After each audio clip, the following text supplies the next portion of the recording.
Hello everyone. Let's start with the title of this video. The early record store day does not mean that I received some items prior to the record store day. It means that one of the record stores here started a sale of the older record store day releases from previous and earlier ones. So some of these go back even 5 years. So I decided to go and see if there were something that I found interesting, and I did find a few ones. First one is Supergrass Moving 6-track EP, including Moving, Movie Mix, Believer, acoustic version of Far Away, Lucky No Fear, You Too Can Play All Right, and Moving Live Absolute Radio 2020. This You Too Can Play All Right is not actually a song, it's an instructions on how to play the song All Right. But yeah, interesting find. Second one was, I remember this one when it was released. I wanted it, but it cost so much that I wasn't ready to pay.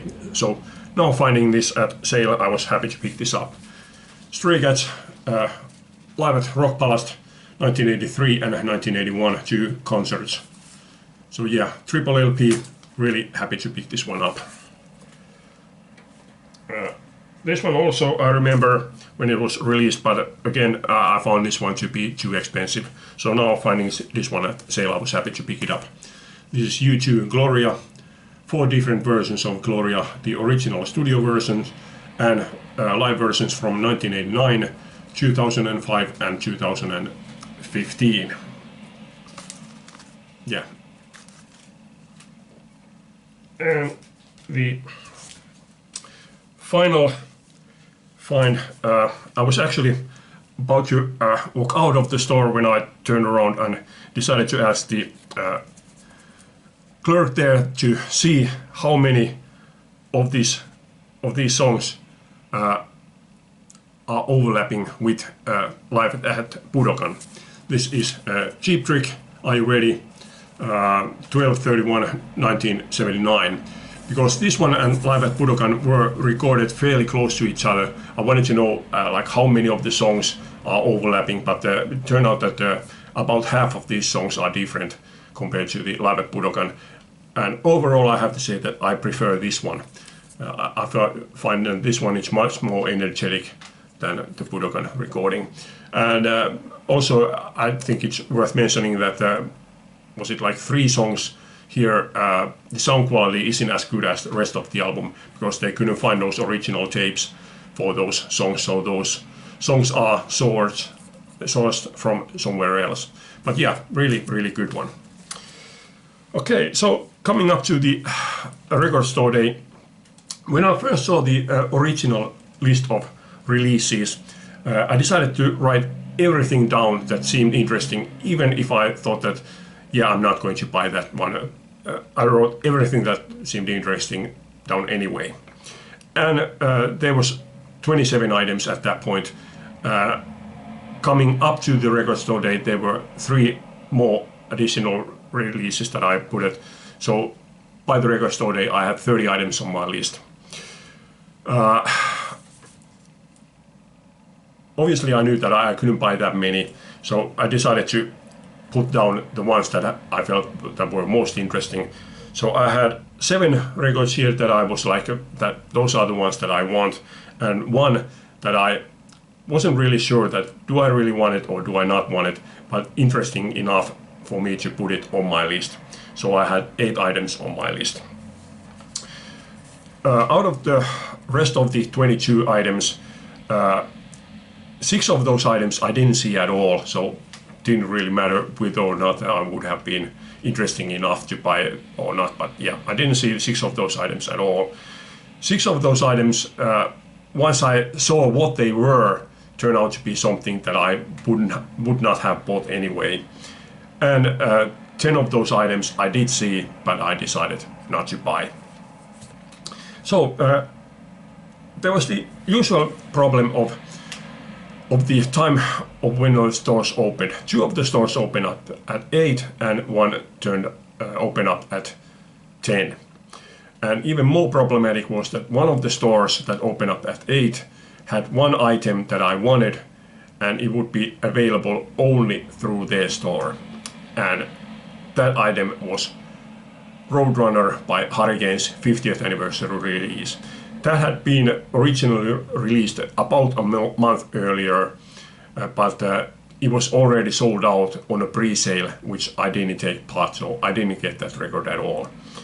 But the problem was also that if I go there at 8, I'll be like well before 9 on the second store, and at the very latest I'll be like 9:30 at the third store, and I do not want to stand outside just to get inside the record store for half an hour, especially in this weather. So I decided that I will go at 9 to the first store, even if it means that I'm not going to get that Roadrunner. And I was there about 10 to 9, and yeah, Roadrunner was already sold out, so I didn't get it.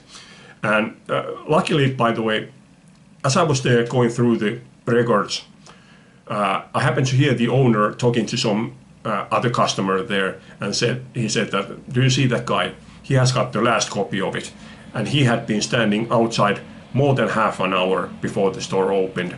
So even if I had gone there at 8, I would not have got that record. So I was very glad that I didn't go there at 8. So the first item that I found was number 3 on my list, which is Ramones, the 1975 Sire demos. And I have bought several of these Ramones releases that have been released during the last few years. So yeah, I was very happy to get this one. Second, I found number 5 or number 6 on my list, because it didn't matter which one was 5, which one was 6, which was John Lennon Mind Games EP. But that cost 34 euros. So I decided that I am going to leave that one at the very last and see if I still have money and or interest to buy it. So I decided to not pick that up at that point. So I found this one instead, which was number 8 on my list. Dr. John, Gree, Gumbo, Yaya, Singles 1968-1974. The main reason why I didn't pick up John Lennon was the price. It was 34 euros for a 4-track EP, and this one, double LP, cost 31 euros. So much more value for the money. This is the only record store day release that I have so far managed to listen to, and I have to say that I was a bit disappointed. The first side and first 2 songs on side 2, they were much more like a voodoo music than New Orleans funk. Only with the track 3 on side 2, Aiko Aiko, it starts becoming good stuff. But of the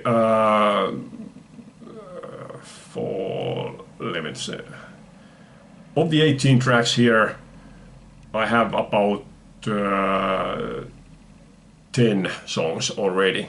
So yeah, not that much new songs to me, or rather good new songs to me, but still much more value for money than the 4-track EP. Yeah, I was kind of disappointed on the first side, those earliest one. Even I Walk on Gilded Splinters, which I would have expected to be really good. Yeah, I didn't really like that one. But yeah, like I said, much more value for money. Okay, then the third item from Rolling Records. Since I didn't get Roadrunner, I was thinking, what do I do with the money that I was left with not getting it? Do I put that money on the side, or do I spend it on something else? And I found this one, which was one that I had decided not to buy, not because I wouldn't like it. I knew that I was going to love this one, but I already had every song from this release, both on studio versions and live versions, but just not as these particular recordings. But now, having got an extra money, I decided to buy this one.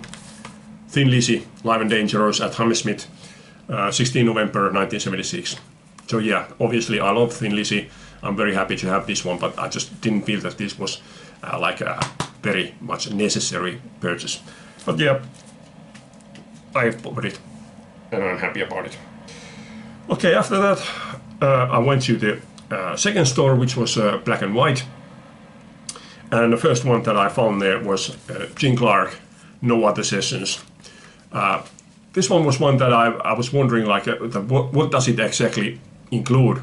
Because I have the extended CD version of the album No Other, so I wanted to know if these are the same recordings or different, and it turns out that these are different recordings. So obviously I was very happy to buy this one. There was also the other Jim Clark release, Lost Studio Sessions 6482, but since those included both like the very early Birds and his very late solo career recordings, both of which I don't have much faith that they are very good or any good at all.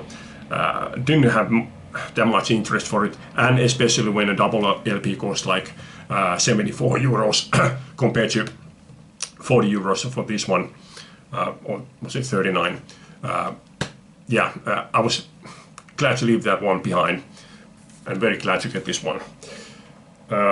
This one was number 4 on my list, and then I found my absolute number 1, Kirsty MacColl, Titanic Days. I love Kirsty, so yeah, I was very, very happy to get this one. Yeah, absolute my number 1. Okay, let's step out of the record store day for a moment. As you know, when you watch YouTube, you always get onto your feed on the side. Yeah, and you sometimes wonder, like, how did that one come up to my feed? Well, this one didn't come up on my YouTube feed. I don't even remember where on the internet I came up with this one. This suddenly just popped up, and I was like, whoa, I didn't even know that there was that kind of a release. And I wanted it. I went online, tried to buy it. The price itself was okay, but adding the postage on it was just too expensive. So I went to the record store and asked them if they could order it for me, and now it came 3 days before record store day, and I was very happy to pick this one up. Kirsty MacColl, Free World, the best of 1979, 2000, 25 tracks. Yes, brilliant, brilliant compilation. Okay, back to the record store day. Okay, I mentioned on this point that I also bought 2 second-hand singles from that store, but let's leave those out for now. So yeah, an example what is record store day memory. This next album, I was wondering, like, that how much is on this album that I don't already have. I checked my CD just the evening before, on a Friday evening. I checked how many songs was on that CD. And when I picked this album up, Chris Isaak, Beyond the Sun, the complete sessions, complete collection, I looked at this, 29 tracks. Great, my CD only has 21 tracks. Great, I will buy this one. I came home and checked the CD again, and it had 28 tracks. So this one has one song that I don't have already. But anyway, I love Chris Isaak, so yeah, I'm glad to have that one. Okay, that was the last purchase from Black and White, and I went to Axe, and I was there about 5 minutes before 10. So I obviously I was going to stand just 5 minutes out there. I was about 20th, maybe a bit under 20th person on the line. But by the time we got into the store, it was so very crowded that I was just looking, people picking up records, and I was wondering that, will I find the one that I want? And I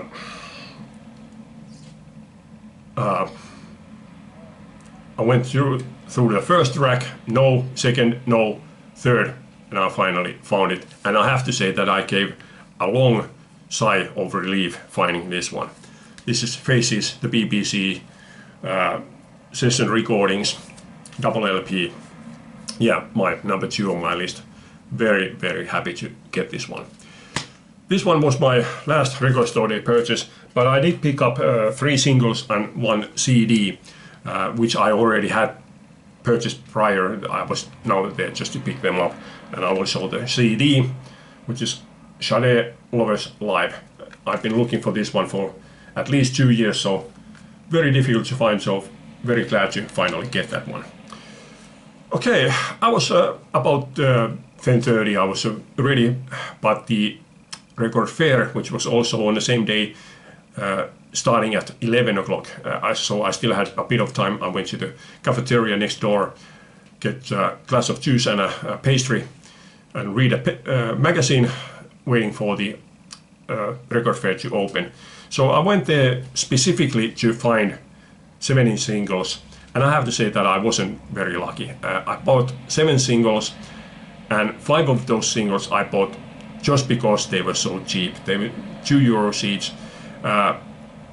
Well, 4 of those singles, I have to say that, yeah, I was interested in them, but I did buy them because they were so cheap. Had they been more expensive, even though I did like them, I wouldn't have bought them. The 5th one I didn't really have any interest for. I actually didn't even look who the artist was on a single. I bought it just because it had this record label sleeve. I have already changed this. It's now 3/9 single. I bought it just to get this record label sleeve, because I had 3 or 4 of these 3/9 singles without the label sleeve, so I was able to transfer it to 3/9 single. One of those singles was this one, Jolly Be Good. The name of the band is Jolly Be Good, Don't Cry for the Moon and Run. 3-track single. This is very much like Dr. Feelgood from the late 80s, early 90s. I saw them live several times, and my brother had their first album. I never owned anything by them, so finding this one for €2, I was very happy to pick it up. But the reason why I show you this one is this is one of the very, very rare occasions when I have managed to buy something cheap and then coming home, putting it on Discogs and finding that it's more valuable. Medium price for this one on Discogs is €27, and I paid €2 for it. Okay, so the first purchase from the record fair that I bought was Hanoi Rocks Venue EP from 1982. I have seen this one over the decades loads of times. Yeah, it's not really that rare, but it's pricey. It's always been pricey, so I've never bought this. This one is actually a bootleg copy, which is why it was cheap. I was a bit like, do I buy this or do I not? Because I don't like bootleg copies, but I decided to buy this because it was so cheap. And either I will be happy to have this one, or this one will persuade me to buy the original pressing after all these decades. So anyway, I'll be happy. And then next one was Freud, Marx ja engelsed Jung, Jokainen hakee juomansa itse, Finnish country band from the mid to late 80s and early 90s. I've known them ever since they released their first album, and I bought the first album somewhere, I think it was early 90s that I bought it. But it was only about a couple of years ago, 2 or 3 years ago, that I bought their compilation, that I really became interested in them. I've been trying to find their albums, and it's not that I don't see them. I do see them quite often, but for some reason they are quite expensive. They are usually like €35 each, and I just don't feel that they are that valuable, and I don't think that there are so many people looking for it, to put it simple. So I don't want to pay that much. As you can see, I paid €20 for this one. But at least I found one. And okay, yeah, I found one 12-inch single, but I'll leave that to another time. And then this one, I saw this one quite early on when I was at the record fair, but this one was so expensive that I just decided that I'm going to leave it, and if somebody else buys it, fine. I'm not going to pay that much. I will come back at the very end, and if it's still there, I'm going to try and ask for a cheaper price. And that's what I did. And I went to the guy and said that this is how much I'm willing to pay for it. Like take it or leave it. He tried to ask for a bit more, but even surprising myself, I stood firm and I said, no, this is how much I pay, and he was okay with it. And I found Topi Sorsakoskinen Agents, Maxi EP, 4-track EP. I had seen this many years ago, but I had completely forgotten about it. So I had thought that I had already all of the albums and EPs. But yeah, so this one, oh yeah, I had completely forgotten about it. Now, this time I did check, and after this one I do have all of the albums and EPs, although one of the albums I'm still missing on vinyl. It's very rare, and I'm hoping that there will be a reissue for it someday. But yeah, that was the last purchase of the day, and I just counted how much money I spent all in all on all of these, and I spent